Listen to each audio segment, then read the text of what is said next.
Sir ನೀವು UA ನೋಡ್ತಿರಲ್ಲ sir, movie starting ಅಲ್ಲಿ certificate ನಾವು ಕೊಡೋದಿಲ್ಲ. ಬಿಗ್ ಟಾಸ್ಕ್ ಅಂತ ಅಂದ್ರೆ ಒಂದು ಟೈಮ್ ಕೊಡೋ, ಅರ್ಧಂಬರ್ಧ ಡಬ್ಬಿಂಗ್ ಮಾಡಿರ್ತಾರೆ, ಅರ್ಧಂಬರ್ಧ ಎಡಿಟಿಂಗ್ ಮಾಡಿರ್ತಾರೆ. UA ಬರ್ಸಿ ಅಂತ ಹೇಳ್ತಾರೆ, ಅದು ಚಾನ್ಸಸ್ ಇರಲ್ಲ.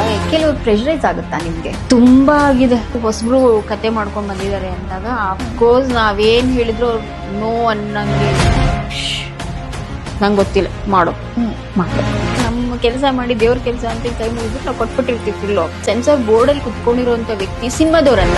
ತಲೆಗಿನಲ್ಲಿ ಹುಳನ ಇಟ್ಕೊಂಡ್ಬಿಟ್ಟು ಅದು ಹೇಗೆ ಮುಂಬೈಗೆ ಹೋಯ್ತು, ಮುಂಬೈ ಸೆನ್ಸಾರ್ಗೆ ಹೋಯ್ತು ಅಂತ ನಮ್ಗೆ ಇವತ್ತಿಗೂ ಗೊತ್ತಿಲ್ಲ. ಕೋರ್ಟ್ಗೆ ತಗೊಂಡೋಗಿ ಸ್ಟೇ ಆರ್ಡರ್ ಕೊಟ್ಬಿಟ್ಟಿದ್ದಾರೆ. ದಯವಿಟ್ಟು ಫಸ್ಟ್ ಸೆನ್ಸರ್ ತಂದ್ಕೊಡಿ. ಸೊ ಹೆಂಗ್ ಸೌಂಡ್ ಬರೋದು, 2 ಕೈ ಚಪ್ಪಾಳೆ ಹೊಡೆದಾಗೇನೆ ಅದಕ್ಕೆ ನಾವು ಹೆಂಗ್ ಜವಾಬ್ದಾರಿ? ನಿಮ್ ಹತ್ರ ಥಿಯೇಟರ್ ರಿಲೀಸ್ ಮಾಡಕ್ ದುಡ್ಡಿಲ್ಲ, ಯಾಕಾರು ಮಾಡ್ತಾರೆ. ಈಗ ರೀಲ್ಸ್ ಮಾಡೋರ್ನ ಕರ್ಕೊಂಡ್ಬಂದು ಹೀರೋಯಿನ್, ನೀನ್ ಗ್ಲಾಮರ್ ಆಗಿರ್ಬೇಕು, ನೀನ್ ಅದಿರ್ಬೇಕು, ನೀನ್ ಇದಿರ್ಬೇಕು, ನೀನ್ ಸೂಪರ್ ಆಗಿರ್ಬೇಕು ಅಂತಾನೆ ಹೇಳ್ತಾರೆ.